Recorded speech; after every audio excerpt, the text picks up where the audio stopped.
فرض ہے مسلمانوں کے اوپر کہ سود مت کھاؤ۔ چلے جائیے آپ سیمانچل کے بعض گاؤں میں، بعض بستیوں میں دھنا سیٹ بیٹھے ہیں، دھنا سیٹ۔ کوئی غریب پیسہ لینے جاتا ہے تو کیا کہتے ہیں؟ 100 روپے 1000، 100 روپے 1000 میں 100 روپے لگے گا۔ کیوں؟ تمہارے ابا کا ہے، قرض دینا ہے تو دے دو، نہیں دینا ہے تو منع کرو۔ یاد رکھو سود کھانے والوں، صرف زبان میری ہے، اللہ کا کلام پڑھ کر سنا رہا ہو، وشواس نہ ہو۔ دنیا میں جتنے بھی سود کھانے والے اٹھاؤ قرآن، سورہ بقرہ کے اندر 3 پارے میں رب کہتا ہے فَإِن لَّمْ تَفْعَلُوا أَحَلَّ اللَّهُ الْبَيْعَ وَحَرَّمَ الرِّبَا۔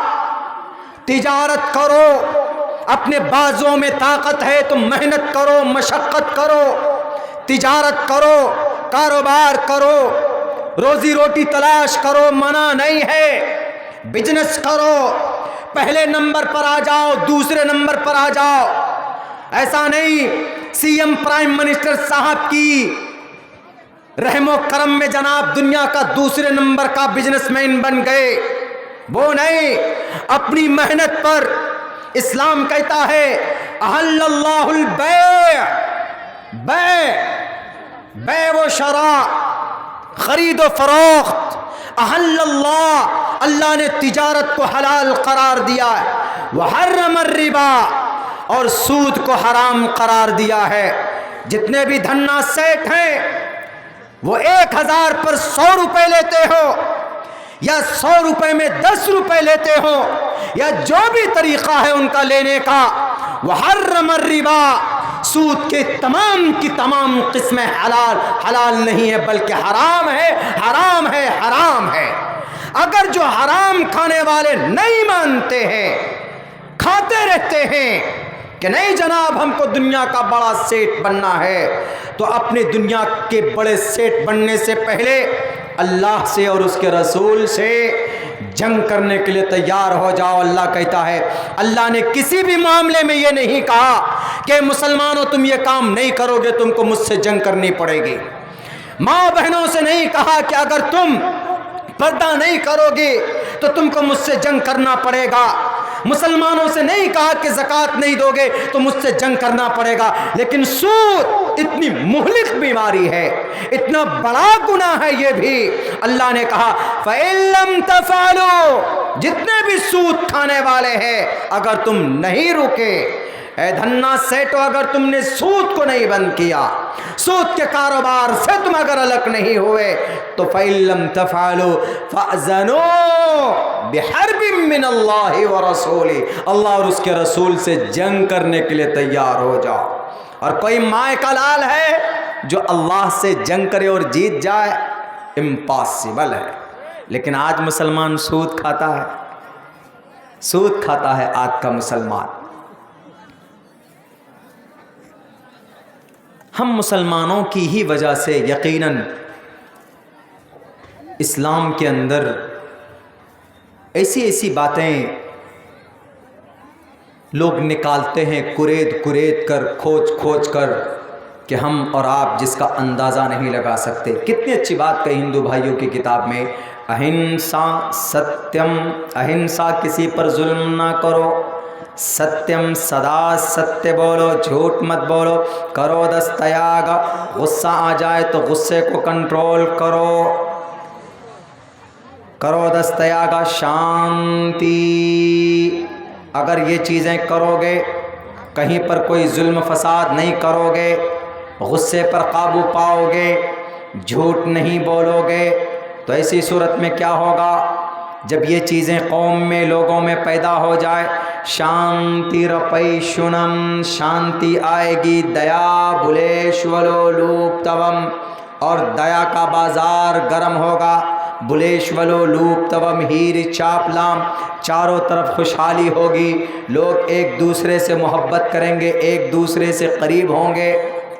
آج مسلمان یقیناً ان کو بولنے کی اجازت کیسے ہوئی؟ کیونکہ ہم مسلمان مونچھیں کاٹتے ہیں، داڑھی بڑی کرتے ہیں، ٹوپی سر پر رکھتے ہیں، وہ اس پر بھی بولا، وہ اس پر بھی کیا بولا؟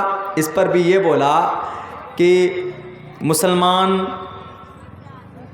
مسلمان جنت میں جائے گا، اور جنت کا مطلب اس نے یہ بولا، جنت کا مطلب ٹخنے سے اوپر پیجامہ پہننا۔ واہ، جنت کا مطلب ٹخنے سے اوپر پیجامہ پہننا؟ ارے بیوقوف آدمی، یہ پہننے سے تعلق رکھتا ہے، یہ اللہ کے نبی کی حدیث ہے، ما اسفل من الکعبین من الازار ففی النار۔ ٹخنے کے سے اوپر کپڑا پہنو، ٹخنے سے نیچے اگر کپڑا ہوگا تو وہ ایسا جہنم کے آگ میں ہوگا۔ اللہ کے نبی علیہ السلام فرماتے جنت کا تو اس سے کوئی تعلق نہیں، ہاں اتنی بات ہے اگر اللہ کے نبی کی حدیث پر کوئی عمل کرے گا، سنت کو اپنی زندگی میں لائے گا، شریعت کو مان کر اپنی زندگی گزارے گا، وہ جنت جائے گا۔ اور انہوں نے یہ بھی کہا مسلمان مونچھیں کاٹتے ہیں، داڑھی بڑھاتے ہیں، ٹوپی رکھتے ہیں، مطلب ان کو مرنے کے بعد حوریں ملیں گی۔ ہم اس لیے نہیں کرتے کہ مرنے کے بعد ہمیں حور ملے، وہ تو اللہ کی طرف سے جو انعامات ہوں گے اس کا تو تصور کوئی نہیں کر سکتا۔ قرآن میں بعض جگہوں پر اس کو اللہ تبارک و تعالیٰ نے بیان کیا، لیکن ہم ٹوپی کیوں پہنتے، سر پہ پگڑیاں کیوں باندھتے ہیں؟ اللہ کے نبی کا طریقہ سمجھ کر ہم ٹوپی رکھتے ہیں، سر پر پگڑیاں باندھ لیتے ہیں، اور ہم مونچھ کیوں کٹاتے ہیں؟ اللہ کے نبی کی صاف حدیث ہے، اعف اللحى وقص الشوارب۔ لحا لحیتن کا مطلب داڑھی، اعف اللحى معاف کرو داڑھی کو، مطلب داڑھی چھوڑو، داڑھی کو بڑی کرو، داڑھی بڑھاؤ۔ آج ہمارا نوجوان تو سلمان خان بننے کے لیے ایک دم کلین چٹ صاف، I want to look like Salman Khan. Today I want to be a handsome person because today I want to meet some special person. کسی خاص آدمی سے ملنے جا رہا ہے، داڑھی ایک دم بلیڈ لگا کر ادھر سے ایک دم بالکل نکال کر کے کہاں ڈال دیتے، ایک دم نالی میں ڈال دیتے۔ بالکل نہیں۔ اگر آپ کو محمد الرسول اللہ سے محبت ہے تو ان کے طریقے سے محبت کرو۔ وقص الشوارب، مونچھیں کاٹو، کترو۔ قص الشوارب، مونچھوں کو کترنا وہ کرو۔ تو کچھ لوگ کچی سے کترتے ہیں، کچھ لوگ بڑا کرتے ہیں، کچھ لوگ چھوٹا کرتے ہیں۔ ہمارے پاس تو ٹریمر، ہم ٹریمر سے کر لیتے ہیں، 1-5 سیکنڈ کے اندر میں ہو جاتا۔ تو الگ الگ طریقہ، تو یہ اللہ کے نبی علیہ السلام کے طریقہ ہونے کی وجہ سے ہم اس پر عمل کرتے ہیں۔ گرو جی آپ کو اگر معلوم نہیں ہے، ہم اللہ کے نبی کے طریقے کو اس لیے اپناتے ہیں کہ مشکات کے اندر کہا گیا، صاف لفظوں میں کہا ہے، من احیا سنتی عند فساد امتی فلہ اجر 100 شہید۔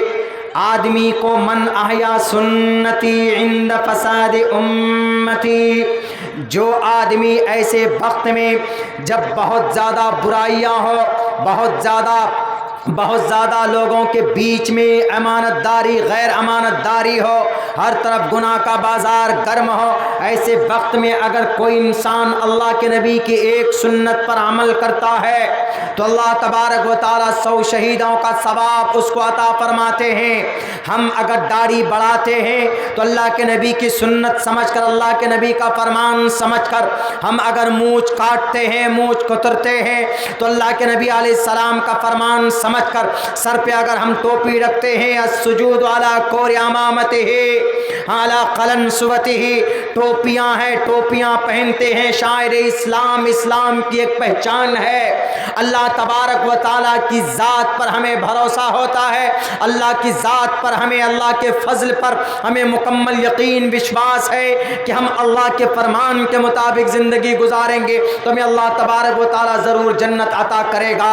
لیکن آپ کا یہ الزام لگانا بالکل غلط ہے، آپ کی بات کہیں سے بھی سچی نہیں ہے۔ اسلام کا یہ مطلب نہیں کہ نماز پڑھو، جو من میں آئے کرو۔